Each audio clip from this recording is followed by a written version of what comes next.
മലയാളികളെ ഏറ്റവും കൂടുതൽ കാത്തിരിക്കുന്നത് സുരാജേട്ടനോടാണ്. മലയാളികൾ ഏറ്റവും കാത്തിരിക്കുന്നത് എമ്പുരാനാണ്. എമ്പുരാനിൽ ഒരു റോൾ ഉണ്ട് എന്ന് പറയുന്നുണ്ട് സുരാജേട്ടന്.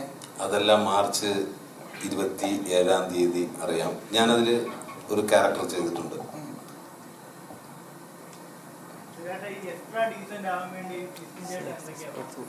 ഇന്ന് കോട്ടിട്ട് നോക്കാം, അതിലും പരിഗണിച്ചില്ല അടുത്ത പരിപാടി ഇറക്കാന്ന് പറഞ്ഞു. ഞാൻ പറഞ്ഞു ഇതാണ് ഇതിന്റെ പബ്ലിസിറ്റിയുടെ ലാസ്റ്റ് പരിപാടി.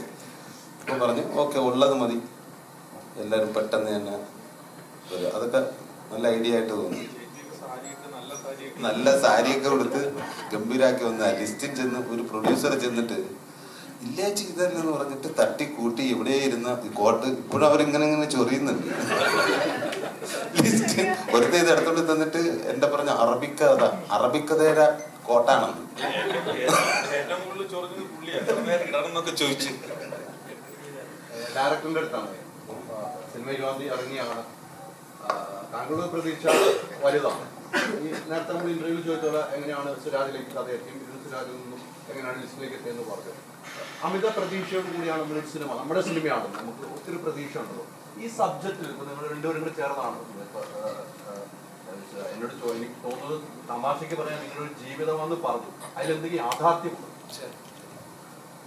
അതായത് അമിത പ്രതീക്ഷ എന്നുള്ളതല്ല, നമുക്കൊരു സിനിമ, എല്ലാ സിനിമകളിലും നമ്മൾ സ്വാഭാവികമായിട്ടുള്ള ഒരു സംവിധായകൻ്റെയും അതിൻ്റെ അണിയറ പ്രവർത്തകരുടെയും പ്രതീക്ഷ തന്നെയാണ്. അപ്പോൾ ഇത് നേരെ ഉത്തരത്തിലേക്ക് വന്നു കഴിഞ്ഞാൽ അങ്ങനെ നമ്മുടെ ജീവിത കഥ എന്നല്ല, എൻ്റെയും റൈറ്ററുടെയും അപ്പുറത്ത് നമുക്ക് ചുറ്റുപാടുമുള്ള, നമുക്ക് കണ്ടുപരിചയമുള്ള, ഇപ്പോൾ ഈ സിനിമ കണ്ടു കഴിഞ്ഞാൽ പൈതൃക്കൻ എൻ്റെ അടുത്ത് പറയാൻ സാധ്യതയുണ്ട്, എടാ നീ പറഞ്ഞ കറക്റ്റാണ്, കാരണം ഇതിങ്ങനെ എൻ്റെ വീടിൻ്റെ തൊട്ടപ്പുറത്ത് അല്ലെങ്കിൽ എൻ്റെ വീട്ടിൽ ഞാൻ തന്നെ ഇങ്ങനെയാണെന്ന് ചിലപ്പോൾ നിങ്ങൾ പറയും. ഞാൻ പറഞ്ഞ അപ്പോൾ എല്ലാവർക്കും നമുക്ക് കണ്ടുപരിചയമുള്ള, നമ്മുടെ ചുറ്റുപാടുള്ള, നമുക്ക് അല്ലെങ്കിൽ തൊട്ടപ്പുറത്തെ വീട്ടിലൊക്കെ ഉള്ള നമ്മുടെ കൂട്ടുകാർക്കിടയിലൊക്കെ പലപ്പോഴും നമ്മുടെ സംസാരത്തിൽ വരുന്ന തരത്തിലുള്ള ഒരു ക്യാരക്ടറാണ് ബിനു.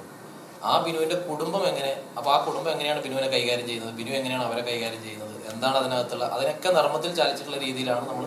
പിന്നെ സിനിമ ഒരു ഡാർക്ക് ഹ്യൂമർ ജോണറാണ്. മലയാളത്തിൽ അങ്ങനെ കൂടുതൽ വന്നിട്ടില്ലാത്തൊരു ജോണറാണ് ഡാർക്ക് ഹ്യൂമർ. അപ്പോൾ ആ ഡാർക്ക് ഹ്യൂമറിനകത്ത് നമുക്ക് എത്രത്തോളം പൊലിപ്പിക്കാൻ പറ്റുമോ അത്രത്തോളം ചെയ്തിട്ടുണ്ട്. അപ്പോൾ സ്വാഭാവികമായിട്ടും ബിനു എന്ന ഒരു ക്യാരക്ടറെ ചുറ്റിപ്പറ്റിയാണ് ആ വീടും ഈ ഇരിക്കുന്ന എല്ലാ ക്യാരക്ടേഴ്സും ഉള്ളത്.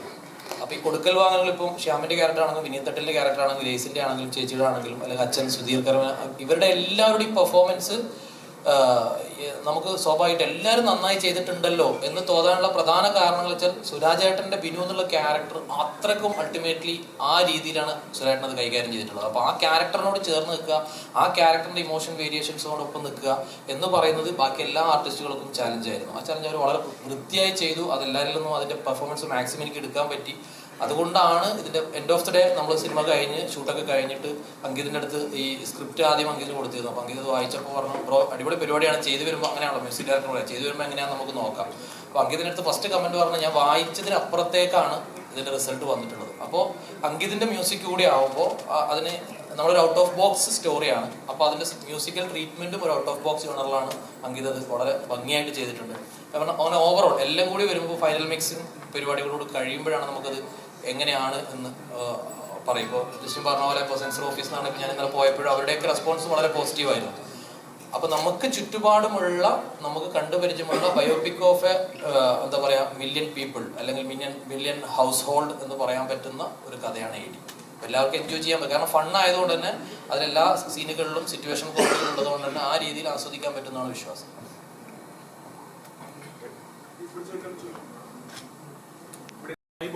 നമുക്കറിയാം സുരാജനുള്ള കോമ്പോ എങ്ങനെ ഉണ്ടായിരുന്നു? ഈ ഒരു പടം ഒരുമിച്ച് പിടിക്കാൻ നിൽക്കുമോ?